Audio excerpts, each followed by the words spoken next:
mais imediata, porque, claro, ele está pensando em Libertadores também lá na frente, mas a temporada envolve esses jogos neste momento do Campeonato Brasileiro, porque o Flamengo, a gente já imaginava que perderia muitas peças, tinham contas até mais altas, né? Por exemplo, o Pedro seria um cara que poderia ser convocado, o Fabrício Bruno, até o Ayrton Lucas, esses não foram. Mas os estrangeiros, esses sim chamados e desfalcam, então, o rubro-negro agora no Brasileirão, Pedro. Pois é, Bruno, tudo bem? Desfalcam, o Flamengo tentou até um acordo aí com as federações do Uruguai e do Chile para tentar ter o seu quinteto, o Pulgar e os 4 uruguaios, pelo menos para o jogo contra o Grêmio na próxima semana, na volta da data FIFA, dia 13 no Maracanã, mas não teve muito acordo não, os jogadores vão ficar direto para a Copa América, o Flamengo já tem esses 5 desfalques aí, e isso complica um pouco, não apenas porque quase todos ali são titulares, né? O Vinha que tem um certo revezamento ali com o Ayrton Lucas, mas o Ayrton Lucas está lesionado, o Alan se lesionou no último jogo, então o Pulgar, que era o titular antes da lesão, seria a primeira alternativa, também não vai estar apto, então são jogadores aí que em torno de 15, 20 imediatos ficam fora dessa questão. Pode não ter o Gabigol também, depende do julgamento de sexta-feira, ele vai ser julgado, vai ter o seu recurso julgado no CAS, Corte Arbitral do Esporte, na Suíça, deve até viajar para lá. Então o Flamengo fica nessa expectativa aí, porque reclamou antes do Campeonato Brasileiro, tentou com os outros clubes uma paralisação durante a disputa da Copa América, mas vai ser prejudicado aí talvez por 9 rodadas até o que pode chegar nesse tempo total. 9 ou até mais, né? Ainda com esses outros jogos, não é isso? Porque a conta inicial era de 9, lembra, Marra? Sim. Agora com esses jogos que foram remarcados... Que vão entrar no meio disso. Vão entrar no meio, o Flamengo pode perder esses jogadores em 10, talvez até 11 jogos, como o Pedro estava contando pra gente, Mari. E quando a gente compara com as equipes, né, da disputa do Brasileiro, o Flamengo é quem terá mais desfalques, então, com 5 jogadores... É o Palmeiras com 4, o São Paulo com 4, o Atlético com 3, o Inter com 3, Vasco com 2, Corinthians com 2, Fortaleza 2, Grêmio 2. Serão, então, quase 40 ao todo que servirão às suas seleções, aí considerando jogadores estrangeiros, né, e os brasileiros. Eu confesso que minha memória está me traindo. Rafael Ferrarese, Rames Rodrigues... Bobadilha. É que era para ser 5 se o Arboleda tivesse sido convocado. Isso. Seriam 5 também. Essa confusão toda, né? O calendário ele torna o Campeonato Brasileiro ainda mais aleatório do que já é. Muito imprevisível. A temporada. Parece. Tem campeonato de kart que tem isso, né? O cara que é mais rápido, os caras colocam um lastro no carro. Você já viu, Marra? Não. Tem, o cara é mais rápido, tem isso aí em alguns campeonatos. O cara é o mais rápido, é o mais veloz. Aí na corrida seguinte vai com um lastro, coloca um peso no carro para dificultar a vida dele. É como se fosse um poderzinho do Mario Kart. O contrário, mas você vai dificultando a vida de quem tá na frente. Ele tem que correr com aquela nuvem assim atrapalhando. Às vezes no sorteio, às vezes tem isso, na pole, no kart, no sorteio, você largou em primeiro nessa, então na outra você vai largar por último. Campeonato Brasileiro, futebol brasileiro é assim, você tá bem, você vai ser punido. Os jovens de hoje em dia, né, Bruno, chamam de nível hard. Né, quando você coloca mais dificuldade em... Porque assim, você ganhou tudo, Libertadores e tal, foi pro Mundial. Ano que vem você tá ferrado. Sim. Você não vai ter descanso e seu calendário vai ser pior. Ou você montou um baita time, azar é seu. Porque você vai perder esse baita time porque seus jogadores vão ser convocados e vai ter jogo durante a competição. É puro entretenimento, Mário Marra. É por isso que eu falo, não é bom ter um time bom. Não é bom ganhar, se classificar, não é isso, Mário Marra?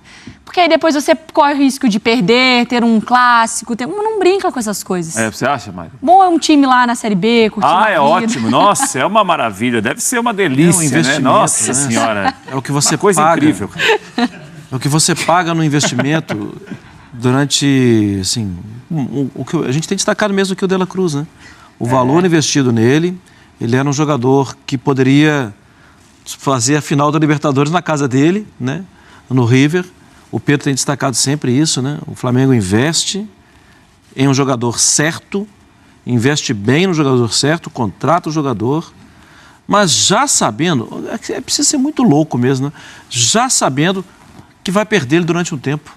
Sim, pensa, que coisa mais maluca. Mas o Flamengo está errado? Não, é claro que o Flamengo não está errado, o Flamengo está certíssimo. Mas você já vai investir sabendo que vai perder. Vai perder durante um tempo. E muito tempo, porque se chegar a 10, 11 jogos, a gente está falando de mais de um quarto do campeonato. Então agora você vai ter que contratar jogador que não é de seleção?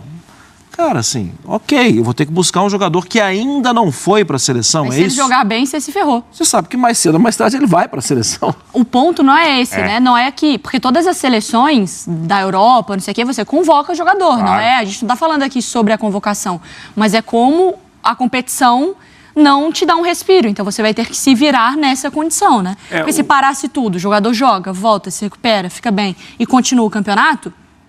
Esse seria o calendário ideal, o cenário ideal para todo mundo, né, Mari? Agora a gente tem de pontuar que os clubes concordaram com isso também, né? Isso. Que é aquela história. Mas o Flamengo até tentou... O Flamengo brigou e com razão, né? Foi um voto Apresentou vencido, algumas né? alternativas ali. Foi um voto vencido. Agora, de maneira geral, a maioria concordou. A maioria assinou. Então sabe que vai ter um prejuízo depois, que é um prejuízo que é ruim para os times, obviamente, que perdem esses jogadores. O nível do campeonato geralmente tende a cair com isso, porque você perde estrelas do campeonato. Claro.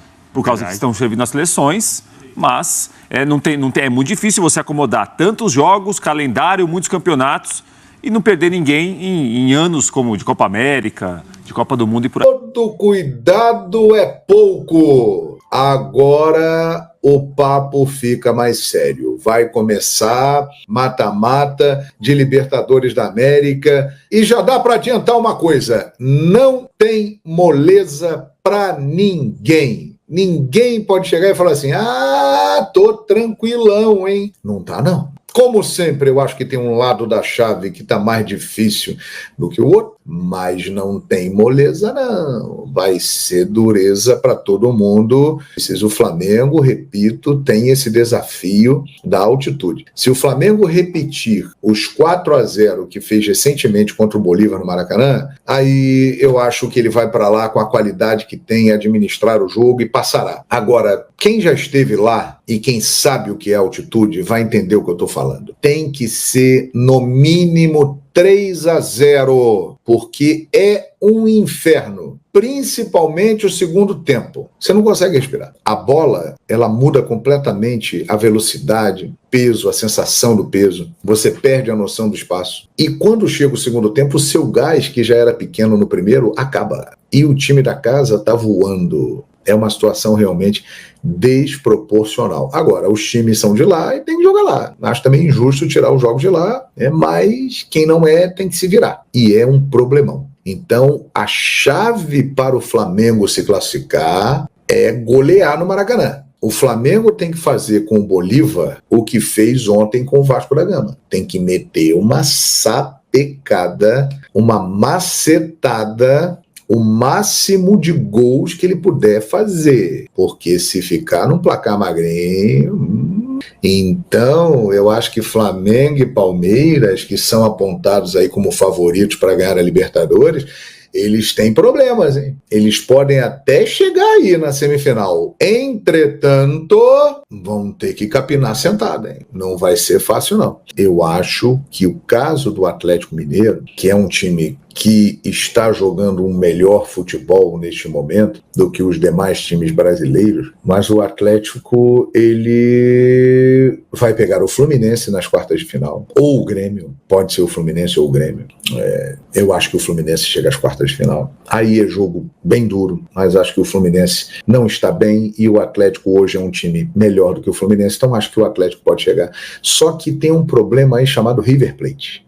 O River Plate, que tem um bom time, ficou em primeiro na fase de grupos e vai pegar Talleres de Córdoba e depois Colo-Colo e Júnior Barranquilla. E estará na semifinal da Libertadores, provavelmente. E pegará ou o Atlético Mineiro ou o Fluminense, decidindo no Monumental de Núñez. E com os argentinos malucos, porque eles não aguentam mais o domínio brasileiro em Libertadores da América. Então o River, que tem um bom time, um bom elenco, com condições de ganhar a Libertadores, irá decidir sempre em casa, e inclusive a final em Buenos Aires no dia 30, pode ser no estádio do River, que é o maior de lá, E, cara, é complicado. Para chegar lá numa final, vai ter que passar por esse River Plate, que é a grande esperança dos argentinos para conseguir voltar a ganhar uma Libertadores. O River, que é o último campeão não brasileiro da Libertadores da América, em 2018, quando venceu o Boca lá em Madrid. Lembra desse jogo?